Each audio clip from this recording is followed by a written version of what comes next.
이르되 주 예수를 믿으라. 그리하면 너와 내 집이 구원을 받으리라 하고. 너무 짧아서 우리 같이 한번 읽어보겠습니다. 31절 시작. 이르되 주 예수를 믿으라. 그리하면 너와 내 집이 구원을 받으리라 하고. 그래요. 사실 설교할 때마다 벌써 몇 주 전에 제 마음속에 이 설교의 대상자들이 있었습니다. 그 대상자들은 교회에 나오는 모든 성도님들이지만 특별히 남자 성도님들, 남 성도님들, 혼자 나오시는 분들, 우리 남자 청년들. 왜냐하면 여러분들이 너무너무 중요하기 때문에 그래서 4주 동안 하나님에 대해서 말씀을 드렸습니다. 오늘 이 시간부터는 예수님에 대해서 말씀을 드리려고 합니다. 왜냐고 하면 예수님이 누구신지, 예수님이 나하고 무슨 관계가 있는지 그걸 잘 모르시는 거예요. 우리 교회 성도님들이 70인의 전도팀들이 있습니다. 아직까지 70인이 되었지 못했지만 하나님께서 은혜를 주셔서 짧은 시간에도 우리 모든 성도님들이 70인의 전도팀 가운데 참여하여서 그러한 전도의 역사가 나타나기를 주의 이름으로 축원합니다. 이분들이 월요일 날서부터, 월요일 날은 좀 쉬는군요. 이때까지는 월요일 날도 하셨는데 화요일 날, 수요일 날부터 토요일 날까지 계속해서 전도를 해나갑니다. 특히 이 앞쪽에 살 때 바로 앞에 아파트가 있잖아요. 거기에서 할머니 한 분이 나오셔서 커피를 좀 달라고 그래요. 그때 마침 제가 옆에서 있었습니다. 그래서 우리 집사님이 커피를 이렇게 주셨어요. 이 할머니께서 커피를 이렇게 맛을 보는데 커피 맛을 아시는 할머니 같아요. 그래서 제가 마침 옆에 서 있었기 때문에 그 어르신에게 이렇게 말씀드렸습니다. 할머니, 신앙생활 하세요? 예수님 믿으세요? 교회 다니세요? 하고 이렇게 질문을 했었습니다. 그랬더니 다녀요. 다닌다는 거예요. 어딜 다니십니까? 천주교회를 다녀요. 그러세요 할머니. 그러면 할머니, 만약에 오늘 밤 이 세상을 떠나시는 일이 있다면 천국에 가는 것을 아주 확신을 하십니까? 하고 물어봤더니 그 어르신께서 그건 모르지. 그걸 내가 어떻게 알아요? 신부님이나 사진님은 가시죠? 그런데 우리 할머님은 글쎄. 여러분, 교회를 왜 다니십니까? 왜 예수를 믿습니까? 자네 예수 믿는다면서 왜 예수 믿지? 그럼 여러분들은 무엇 때문에 예수 믿는다고 마음속에 대답이 정해져 있습니까? 아니면 그 할머니처럼 글쎄 내가 지금까지 예수를 믿어요. 그런데 천국은 가봐야 알지. 그래서 제가 그분에게 복음에 대한 아주 간단한 진리의 소식을 몇 가지를 말씀을 전했습니다. 바로 그 얘기 중에서 한 부분을 오늘 여러분들과 같이 나누기를 원합니다. 이 말씀을 통해서 참 우리가 구원에 대해서, 내세에 대해서, 천국에 대해서 확신 있는 성도님들이 되시기를 주의 이름으로 축원합니다. 그러면 어떻게 구원을 받는가 하는 그 문제, 어떻게 구원을 받는가? 사실 성경을 우리가 읽으려고 하다 보면 창세기서부터 하나님께서 천지를 창조하셨다. 하나님이 천지를 창조하셨어요. 전 세계 어떤 책에 창세기 1장 1절부터 첫 줄부터 베레시트 바라 엘로임 하아레츠 하샤마임, 히브리어거든요. 해석하면 태초에 하나님이 땅과 바다와 하늘을 만드신 거예요. 그런 책이 어디 있어요? 그분께서 창조하시는데 사람을 창조하셨어요. 그 사람은 어떤 모델로 창조했나 하고 보니까 하나님의 형상을 따라 창조가 되어진 거예요. 저는 맨 처음에 하나님의 형상을 따라. 하나님이 혹시 머리카락이 없으신가? 아니, 하나님이 눈 2개, 코, 입, 그리고 귀가 2개, 팔, 다리 비슷하게 하나님이 생기셨는가? 신학하기 전에는 사실 잘 몰랐었어요. 공부하면서 보니까 그런 뜻이 아니었어요. 하나님의 속 안에 있는 거룩성, 인간도 거룩하게 만들었어요. 하나님이 만드신 것 가운데 거룩성을 따라가는 인간 외에는 그런 것을 준 적이 없어요. 동물이 거룩한 거 봤어요? 하나님은 사랑이셨어요. 하나님이 인간을 사랑의 은혜를 주셨어요. 사랑 덩어리가 되어진 거예요. 사랑하게 만들었어요. 하나님의 마음속에 있는 그 행복함, 그 기쁨, 그 충만, 그러한 재료들로 하나님의 형상대로 우리를 만드셨어요. 그 만들어 놨고 보니까 하나님께서 얼마나 좋았던지 하나님 보시기에 심히 좋았더라. 그리고 하나님께서 그 만든 그 창조물을 가지고 아름답고 은혜스러운 인생이 되라고 말씀하셨어요. 정말 이 땅에서 모든 행복을 다 취하기를 원하고 내가 만든 그 에덴이라고 하는 그 동산에서 기쁨과 즐거움으로 살기를 원하셨어요. 하나님이 만드신 인간에게 축복하셨어요. 생육하고 번성하라 그랬어요. 땅을 정복하라 그랬어요. 여러분, 정말 인간은 생육할 수 있는 축복을 받았어요. 죽음이라는 것이 없었어요. 그 땅에서 자손들을 낳으면서 그것도 고통이 없이 낳으면서 그 행복감은 이루 말할 수가 없었어요. 인간이 그렇게 아름답고 행복하게 사는데 어느 날 마귀가 뱀의 형상을 하고 나타나서 하와를 갖다가 꼬드기는 것, 우리가 성경 창세기를 통해서 이미 알고 있습니다. 그 결과 어떻게 됐냐면 인간은 하나님의 영광에서 떠났어요. 이걸 다른 말로 뭐라 그러냐면은 하나님의 앞에 하나님의 말씀에 순종해야 되는데 하나님의 말씀에서 우리가 불순종을 하게 되어진 거예요. 인간이 불순종을 했어요.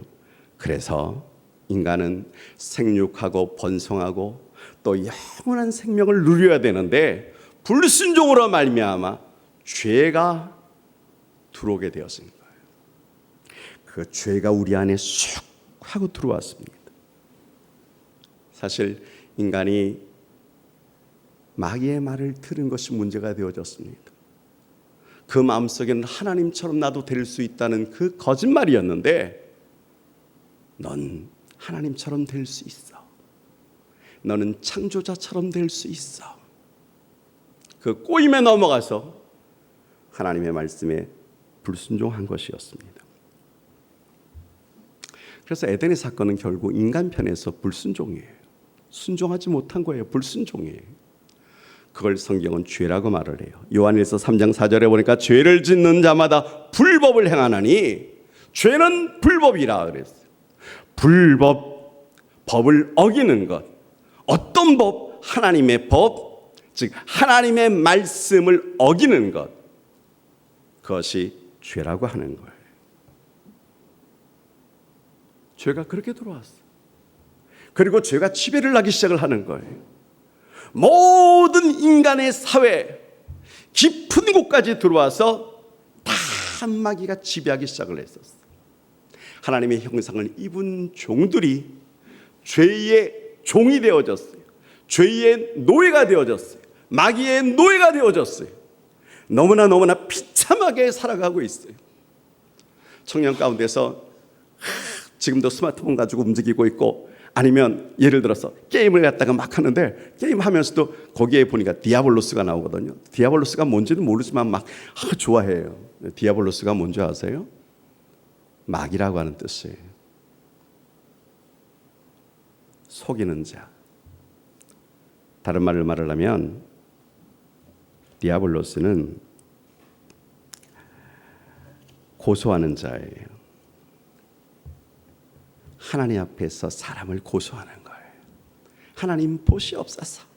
이 인간이 이 모양입니다. 그래도 하나님께서 사랑하시겠습니까? 그는 참소하고 고소하는 자입니다. 사단이 이렇게 말을 해요. 야, 네가 인생의 주인이야.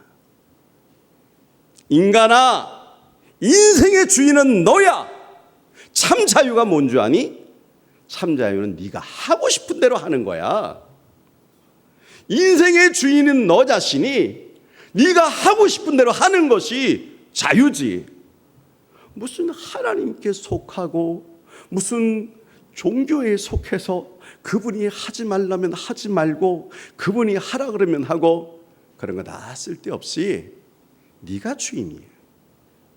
네가 하고 싶은 것을 해.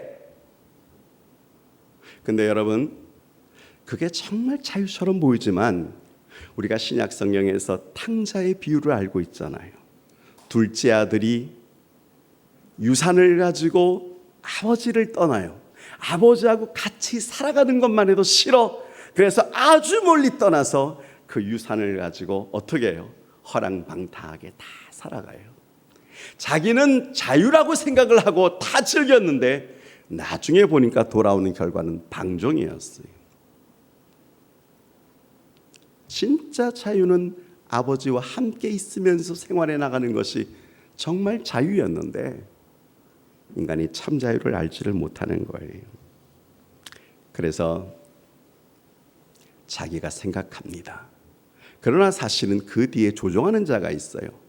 마귀란 자가 뒤에서 조종을 해요. 아니요, 내가 생각하고 내가 결정하는 거예요. 아니요, 사탄이 조종하고 움직이는 거예요. 왜? 죄의 종이라니까요. 사탄은요, 너무너무 교모해서 내가 생각하고 내가 결정하고 내가 행동한 것 같은데 나중에 보면은 사단이 박수를 치. 내가 속이는 자라는 걸 몰랐니? 결과는 그렇게 되어지는 거야. 이 바보야. 여러분, 그런데 인간은 그걸 모르고 하나님의 자녀가 마귀에게 속아 넘어갔어요. 마귀에게 종노릇하고 있는 거예요. 그래서 죄를 짓고 있는 거예요. 살인. 직접 죽이지는 않았어도 머릿속에서 휙 하고 지나가. 차 타고 여러분 지나가다가 여러분 우리가 그런 일들 많잖아요. 간음이 뭔지를 몰라도 아무튼 인간이 최고 좋아하는 건 쾌락이에요. 그 쾌락을 내가 기쁨이 있으려면 먼저 머리가 띵하게 취하도록 먹고 마시고 피우고 거기에 또 뭐가 있으면 술이 있으면 거기에 마약이 있으면 거기에 성이 있으면 그만큼 더 좋은 쾌락이 어디 있어? 내가 주인이니까 내가 하고 싶은 대로 하는데 내 돈 가지고 내 마음대로 쓰는데 뭐가 지금 잘못된 거고 뭐가 지금 불법이라고 말을 하는 거야? 도둑질하는 건 여러분 아주 배우지 못한 자들과 거리의 불황자들이 도둑질을 하는 줄 알았더니 검사님도 도둑질을 합디다. 내 이웃에 있는 것에 대해서 거짓 증거하지 말라 그랬는데 그런 것들을 왜 자꾸 하게 되어지죠? 그것은 내가 하고 싶어서 하는 건 아니에요. 왜 당신은 자꾸 이렇게 마십니까? 난 안 마시고 싶어. 그런데 왜 마십니까? 나도 몰라. 이건 누가 한 얘기냐면은 어린 왕자에 나오는 생텍베리즈의 책에서 나오는 얘기예요. 한 혹성에 갔어요. 어린 왕자가 아저씨는 왜 이렇게 힘들어하세요? 난 술 먹는 게 너무너무 힘들고 괴롭다.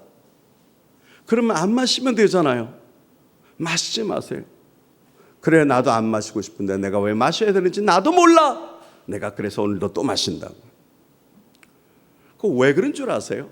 잡히면 그 일을 하는데 자기가 한다고 생각하는 거예요. 사실은 자기가 하는 것이 아니고 자기 뒤에서 악한 것들이 조종하면서 마치 자기가 생각하는 것처럼 그렇게 행동하고 있는데도 인간은 속아 넘어가고 있는 것입니다. 결국 이 모든 문제가 무엇이냐고 하면은 하나님과의 관계가 단절되어진 거예요. 끊어진 거예요.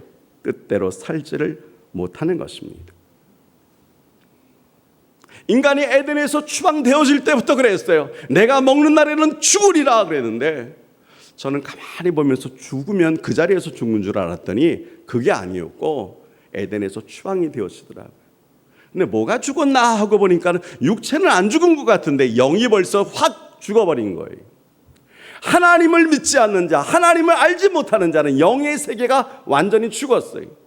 그래서 그들이 천국이 있는지 몰라. 난 귀신은 글쎄 한번 본 것 같긴 해서 있는 것도 같고 한번 없는 것도 같은데 난 안 믿어. 왜? 그런 건 영의 세계니까.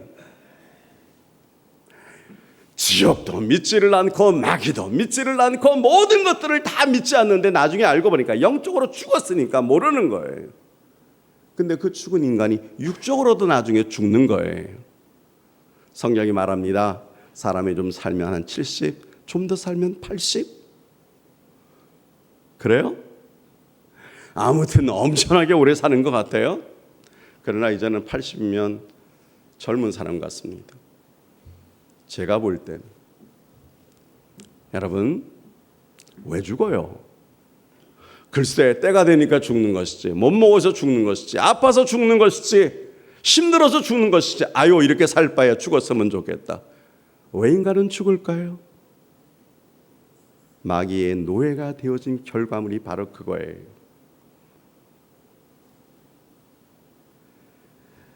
여러분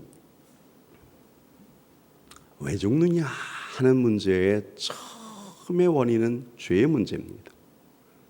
죄가 없었으면 영원히 살아가는 것인데 죄 문제로 말미암아 어려움을 당하게 되어졌어요. 근데 그 죄는 어디까지가 죄인이냐? 육신으로 태어난 모든 사람들이 다 죄인이에요. 허허, 육신으로 태어난 모든 자가 다 죄인이라고? 그 말에 동의하십니까? 글쎄 나는 오늘까지도 법 없이 살려고 노력했고, 그리고 진짜 나는 한 번도 유치장이나 경찰에게 신문도 받아본 적이 없이 인생을 살아왔는데 내가 죄인인가? 그래요. 그런데 여러분 성경에서는 이 땅에 있는 모든 사람들이 다 죄인이래요. 성인도 죄인이래요. 종교의 창시자도 죄인이래요. 가톨릭의 제일 높으신 분도 죄인이래요. 목사도 죄인이래요. 우리들 보고 죄인이라 그래요.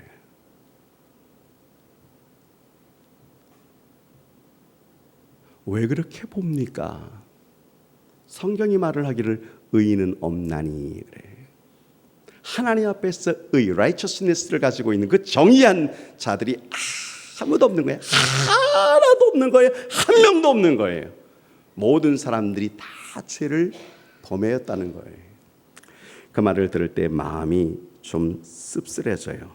이야, 다 죄를 범하였다고? 어떻게 해서 그런 말을 할 수 있지? 이유는 딱 하나예요. 우리 모두는 다 남자의 씨를 가지고 태어났기 때문에 그래요. 아빠, 엄마가 결혼해서 나왔어요.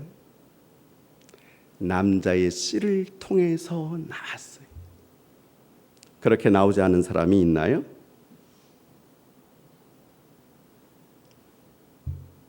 그런데 여러분 그렇게 보니까 철학자도 종교의 창시자도 다 죄인이에요. 어떻게 그런 말을 그렇게 할 수가 있어요? 아니 석가모니도 죄인이요? 마호멧도 죄인이요? 아니 그렇게 굵직굵직한 성인들이 죄인이라면 내가 죄인인 것은 좀 인정하겠는데 그런 자들도 죄인이요? 성경에 보니까 죄인이라고 말을 하는 거예요. 여러분 사실 모든 종교는요 인간의 모든 문제, 생로병사, 야 늙으면 그 죽고 병으로도 죽고 한번 그 죽음에서 한번 이 문제를 한번 해결해 볼까? 수없이 많은 종교들이 이 문제를 가지고 고민하고 있지만 어느 누구도 자유롭지를 못하는 것입니다. 성경은 다 죄인이라 그러는 거예요. 제가 이런 생각해 봤습니다. 하루에 죄라고 하는 것을 행동으로 옮기지 않고 생각만 했어요. 머릿속으로 생각만 딱 3번, 그리고 나머지는 뭐 1000번, 10,000번 깨끗하게.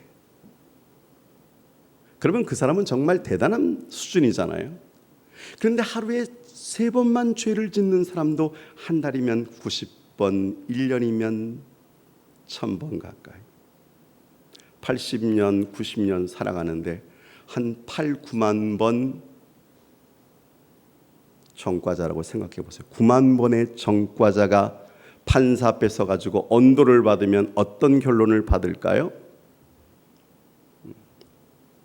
근데 그보다 더 중요한 문제는 죄의 결과예요. 사람들이 죄의 개념을 갖다가 잘 몰라요. 젊은 사람들은 죄의 개념이 뭔지도 몰라요. 죄라는 게 왜 이게 죄가 됩니까? 제가 엊그저께 그 클린턴 그 민주당 후보가요, 대선에서 여성으로서 미국의 처음에 대통령이 되어지기를 원하는 그 자리에 민주당의 그 전당대회를 보고하는 자리에서요, 낙태협회 회장이 딱 나와가지고 클린턴 후보를 지지하는 것을 보았어요. 낙태협회 회장이 말했어. 자기는 결혼하기 전에 이미 아이를 가졌습니다. 근데 내가 낙태를 했습니다. 그 말 끝나고 났는데요, 막 박수를 치고 막 난리가 난 거예요. 막. 그게 어때서? 나는 떳떳한데 당신들이 왜 나를 갖다가 정죄로 하려고 그래? 나는 이런 사람이지만 그냥 나는 아무개를 갖다가 추천을 합니다. 지금 세계가 그렇게 돌아가고 있는 것을 보게 되었습니다. 제가 오바마 대통령을 이렇게 보면서요, 대통령 재직 중에서 동성애를 합법화시켰더라고요. 이슬람에 있는 모든 이민자를 다 받아들인다고 그렇게 말을 했습니다. 쭉 읽어서 보니까 한 가지 눈에 띄는 것이 있는데, 앞으로 기독교인들이 전도하는 것은 금한다. 그 법을 통과시켜 버렸어요. 저는 오바마 대통령이 그런 것을 보고 깜짝 놀랐어요. 전도 금지. 예. 여러분, 태아를 죽이면서까지 박수를 받는 것이 그게 뭐 어때서? 난 이렇게 고백하고 나 말할 수 있는데, 오늘날 죄라는 개념 자체가 없어져 버리는 이 때에 성경은 죄에 대해서 뭐라고 말을 하고 있냐고 하면은, 요한일서 3장 4절에 보니까 죄를 짓는 자마다 불법을 행하나니 죄는 불법이라. 불법은 법을 어기는 것인데 하나님의 말씀을 어기는 것이 죄라 그랬죠. 그런데 죄의 결과가 뭐냐고 하면은 이사야 59장 2절에 보니까 우리와 하나님 사이를 갈라놓는 것. 우리와 하나님 사이를 갈라놓으니까 하나님은 없는 거예요. 존재하지도 않는 거예요. 인간이 만들어 놓은 거예요. 교회가 만들어 놓고 목사가 만들어 놓고 없는 건데 원래. 그래서 항변합니다. 죽어봤어? 지옥이 있는 거 봤어? 여러분, 모두가 죄인이라고 하니까 무슨 근거로 그렇게 죄인이냐고 묻고 싶지 않으세요? 네, 다른 건 아니에요. 모든 사람들이 죽는 거예요. 왜냐고 하면 성경에 보니까 죄의 싹은 사망이요, 죄의 결과는 죽음이요. 죽는 것은 왜 죽냐고 하면은 죄 때문에 죽는 거예요. 그러니까 죽는 것을 보면 그 사람이 뭐예요? 죄인인 거예요. 누가 이 죽음에서 자유롭습니까? 누가 이 죽음에서 끊임없이 뻗어나가고 있습니까? 제가 어저께 자료를 다 찾으면서 밤에 희한한 거 하나 봤어요. 영원 불사할 수 있는 생명체가 하나 있긴 있습니다. 바닷가재. 저는 그게 뭐 거북이처럼 뭐 수백 년, 수천 년 사는 줄 알았더니요, 그건 정말 죽지 않고 살아갈 수 있는 자율신경계통을 가지고 있답니다. 그래서 그걸 발견해서 2009년도에 노벨상을 받으신 분이 계십니다. 깜짝 놀랐어요. 어제 신문에 나왔어요. 100년 된 바닷가재. 결국 죽었지만. 네, 여러분, 우리 가운데 한 명도 죽음에 대해서 자유로운 사람이 누가 있습니까?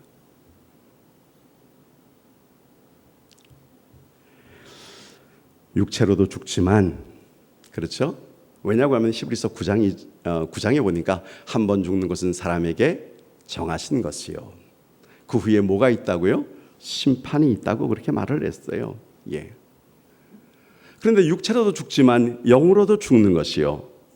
그것이 성경에 말하는 지옥이요. 영으로 죽는 것. 그 마지막 결과는 그거예요. 왜? 로마서 6장 23절에 죄의 싹이 사망이라고 말을 한 것처럼 그 사망은 영원한 불보시고 그 사망은 영원한 지옥이거든요. 결국 복음의 문제, 이건 누가 해결할 수 있는가? 그러면 이 죄의 문제 누가 해결할 수 있는가? 어떤 종교의 창시자가 이 죄의 문제, 이 죽음의 문제를 해결할 수 있는가? 답을 먼저 말씀드리죠. 예수다. 예수 외에는 없다. 예수가 전부다. 성경이 우리에게 주장하고 있는 거예요. 그래서 여러분, 우리가 마태복음 1장 딱 보면은 족보가 나오잖아요. 아브라함과 다윗의 자손 예수 그리스도 족보가 나오는데 마태복음 1장 21절에 예수 그리스도에 대해서 나와요. 그의 이름이 예수예요. 왜 예수냐고 하니까 저가 자기 백성을 저들의 죄에서 구원할 자. 왜 예수님이십니까? 왜 예수님이 오셨습니까? 자기의 백성을 죄에서 구원하기 위해서. 그래서 예수님이 오셨다고 하는 거예요. 구원이라는 것이 뭐예요? salvation. 그것 어디에서 어근이 왔냐면은 벗어남에서 왔어요. 구출이라는 단어에서 왔어요. 구출이 벗어남이에요. 무슨 말이에요? 죄에서, 저주에서, 심판에서, 멸망에서 벗어나는 것. 그게 구원이에요. 그래서 예수라고 하는 그 이름의 뜻은 자기의 백성을 저희의 죄에서 구원할 자. 그 이름 예수 그리스도. 여러분, 그런데 성경을 보면서 한 가지 참 재밌는 것을 느꼈어요. 저는 모든 성경이 중심에 예수 그리스도가 있다는 것을 알아요. 근데 심지어는 구약을 보면서도 거기에 예수 그리스도가 있어요. 어디에서부터 나옵니까? 창세기 3장 15절부터 나오는 거예요. 누구에 대한 기록이요? 예수님에 대한 기록이요.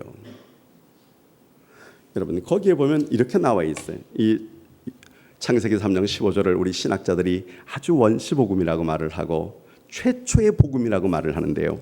3장 15절을 봅니다. 내가 너로 여자의 원수가 여자가 되게 하고 내가 너로 여자와 원수가 되게 하고 내 후손도 여자의 후손과 원수가 되게 하리니 여자의 후손은 내 머리를 상하게 할 것이요 너는 그의 발꿈치를 상하게 할 것이라. 여기 보니까 여자의 후손이 자꾸 나오는 거예요. 여자의 후손은 내 머리를 상하게 할 것이요.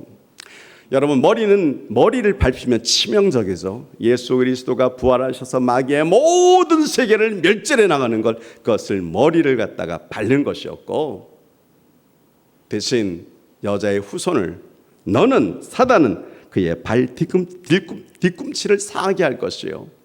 여자의 후손의 발 뒤꿈치를 상하게 만든대요. 그 사건이 뭐냐고 하면은 예수 그리스도께서 십자가에 달리실 것을 이미 창세기 3장 15절에서 우리에게 알려주고 있는 것이었습니다. 우리 모두는 누구의 씨로 태어났다고요? 남자의 씨로 태어났어요. 근데 예수님은요? 예수님은 동정녀의 몸에서 태어났어요.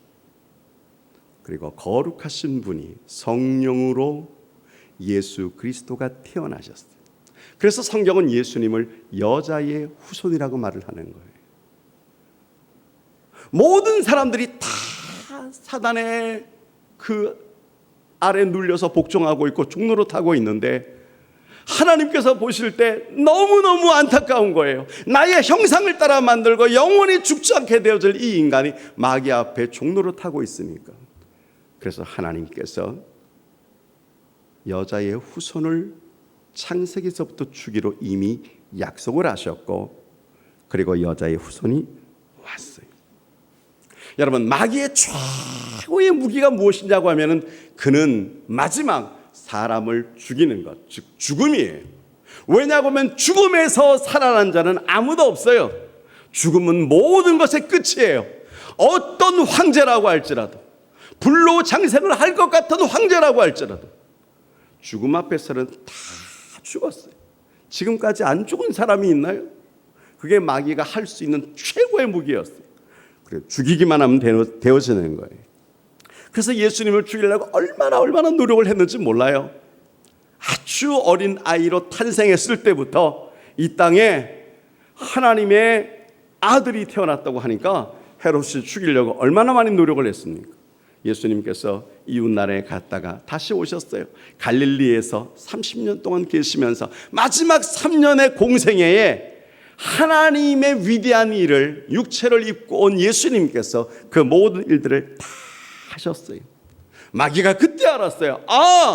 하나님의 아들 예수 그리스도구나. 그러면 어떻게 해야지? 죽여야지.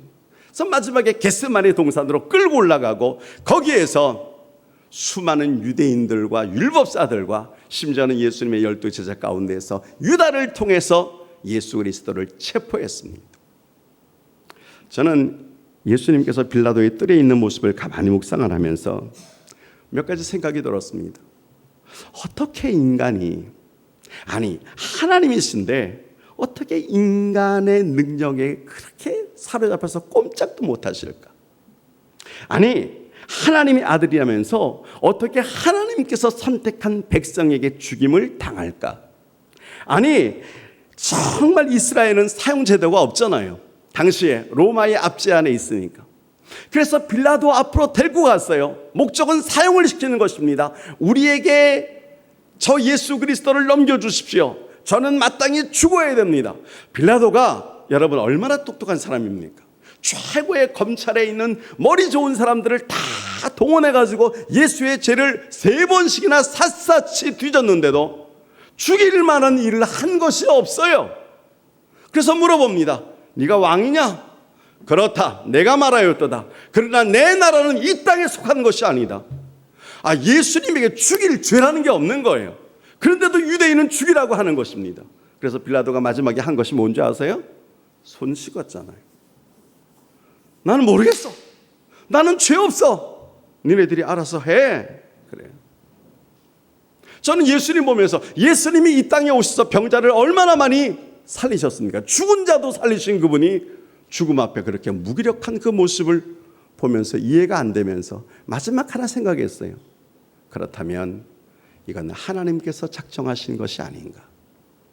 하나님께서 아들 예수 그리스도를 죽이기 위해서 그가 인간의 몸으로 오셔서 죽으셨어요. 무슨 얘기냐고 하면은 예수님이 오신 가장 중요한 목적은 예수님께서 죽으시기 위해서 이 땅에 오셨어요.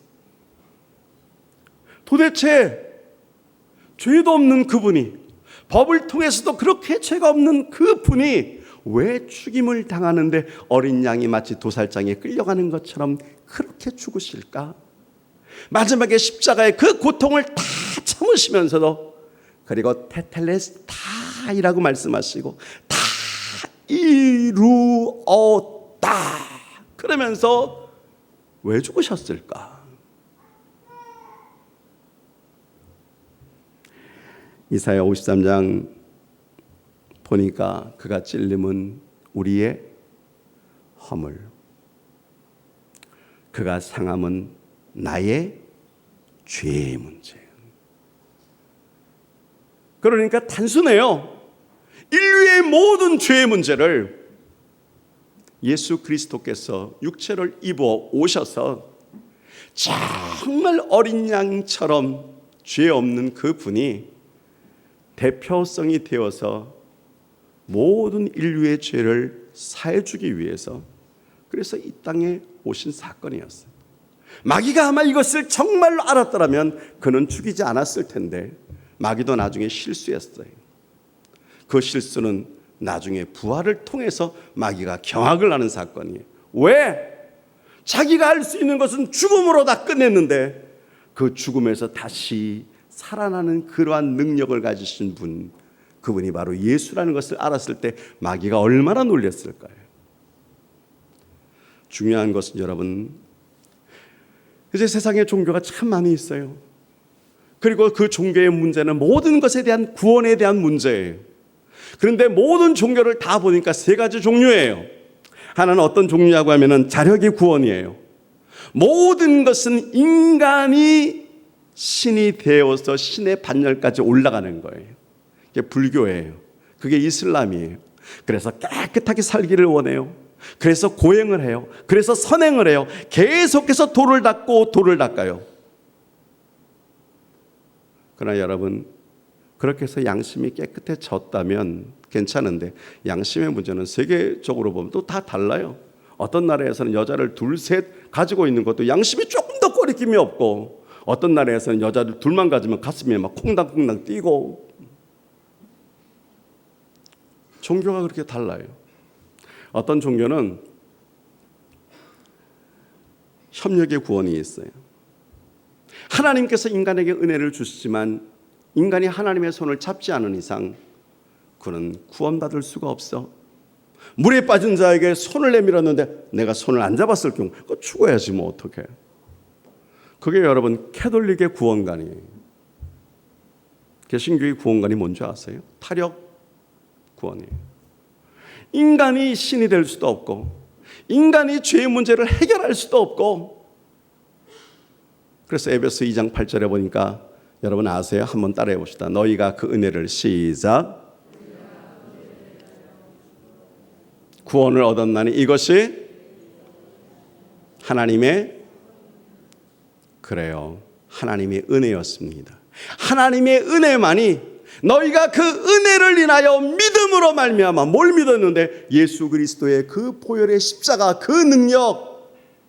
이제는 나의 죄를 위해서 예수님께서 십자가에 달리셨군요. 내가 달려야 될 그 십자가에 예수님이 달리셨고 내가 죄값을 당해야 되는데, 그래서 여러분 정말 중요한 문제는 뭐냐고 하면 죄를 쉽게 보면 안 돼요. 죄의 결과는 죽음이고 멸망이고 영원한 지옥이고 다시는 올라올 수 없는 그러한 가운데서 하나님께서 아시고 아들을 독생자 이 땅에 보내시고 주 예수를 믿으라, 그리하면 너와 내 집이 구원을 얻으리라 라고 말씀하시는 거예요. 중요한 것은 이제 우리가 예수 그리스도를 믿음으로 받아들이는 것입니다. 이걸 다른 말로 말을 해서 뭐라 그러냐면 영접이라고 하는 거예요. 영접이라고 하는 것은 누가 똑똑똑 문을 두드립니다. 열어보니까 내가 당신을 나의 집에 들어오십시오. 그게 영접입니다. 제가 이 설교를 하는, 어떤 면에서는 가장 기본적이지만 많은 사람들이 죄의 문제를 쉽게 생각을 하고 그리고 구원의 문제를 쉽게 생각을 하니까 예수 그리스도 믿으면 복, 예수는 복, 나도 복 받기 위해서, 그런데 이미 세상의 복은 너무 많이 받았으니까 난 예수가 필요 없어, 이렇게 잘못 흘러가고 있는 거예요. 오늘 우리 한사랑의 성도님들, 당신은 예수님을 믿습니까? 영접이라는 것이 뭐라고요? 예수 그리스도를 내 안에 모시는 겁니다. 아멘. 그래서 요한복음 1장 12절에 보니까 영접하는 자, 아시죠? 시작. 영접하는 자 곧 하나님의 자녀가 되는, 아멘. 믿습니까? 영접이라는 것은 받아들이는 거예요. 그런데 곧 영접이라고 하는 것은 예수 그리스도를 믿어버리는 거예요. 그래서 여러분은 예수 그리스도를 믿습니까? 네, 믿는데요. 근데 뭘 믿는지는 모르겠어요. 오늘 우리가 사도신경 고백했잖아요.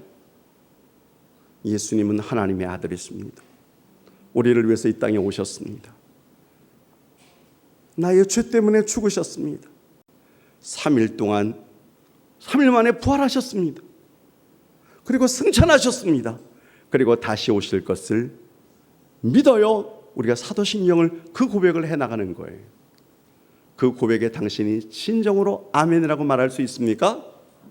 오늘 사랑을 위한 사랑의 성도님들, 그냥 이 예배당에 나와가지고 가만히 있고 눈 감고 있다가 가면 마지막에 언젠가는 죽음이 나를 갖다가 기다리고 있고 언젠가는 죽을 텐데 그때 당신은 하나님의 나라에 들어갈 수가 있습니까? 그러면 이 시간에 여러분 한번 약속합시다. 영접하시면 됩니다. 아멘. 영접은 예수 그리스도를 믿는 것입니다. 아멘. 그래서 영접하면요, 예수님이 내 안에 들어오시잖아요. 그게 갈라디아서 2장 20절에 있는 말씀이에요. 내가 그리스도와 함께, 시작, 내가 그리스도와 함께 십자가에 못 박혔나니 이제 내가 사는 것 아니요 내 안에 그리스도께서, 예수님께서 사시는 것이라. 이제 내가 육체 가운데 사는 것은 나를 위하여 자기 몸을 버리신 하나님의 아들, 아멘. 예수님이 이제는 내 안에 계시는 거예요. 영접한 한 사람들에게. 그리고 내 안에서 계신다는 의미가 다른 말을 하면 나의 주인이 내가 아니라는 거예요. 이제는 예수 그리스도라고 하는 것입니다. 나의 삶을 내가 좋아하는 대로, 내가 즐기는 대로 살아가는 것이 아니고 예수님께서 원하시는 대로 인생을 살아가는 것입니다. 이게 삶의 목적이 싹 달라지는 거예요. 이게 삶의 가치관이 완전히 달라지는 거예요. 누구 때문에? 예수님 때문에. 오늘 이 시간에 그래서 제가 맨 처음에 우리 남자 성도님들에게 이 말씀을 드린다고 그랬습니다. 당신은 정말 예수 그리스도를 믿으셨습니까? 그리고 이제는 예수 그리스도가 나의 주인이 되심을 고백하십니까?